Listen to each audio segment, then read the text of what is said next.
In this video, you will learn how to add people to your workspace on Slack. This process will allow you to invite new members to collaborate effectively within your team environment. To begin, open your preferred web browser and navigate to the Slack application.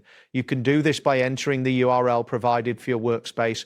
Once the page is fully loaded, you should see your Slack workspace interface displayed on the screen.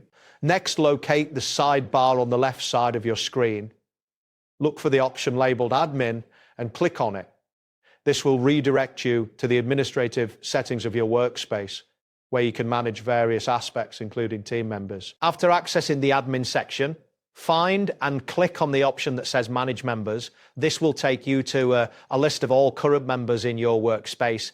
Here, you can see who is already part of your team and identify any gaps that need to be filled. Once you're on the Manage Members page, look for the button labeled Invite People and click on it. This action will open a new dialog where you can enter the email addresses of the individuals you wish to invite. Ensure you have the correct email addresses to avoid sending invites to the wrong people. In the invite dialog, you will now see an option titled Invite People to and your workspace name. Click on that to proceed with the invitation process. This is where you will confirm the details of the invitations you're about to send. Next, you will need to select the specific email address of the person you want to invite.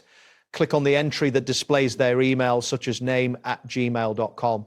This action ensures that the correct individual is chosen for the invitation. Finally, after selecting the email address, look for the button that says Send and click it. This will dispatch the invitation to the selected individual. You should see a brief confirmation message indicating that the invitation has been successfully sent.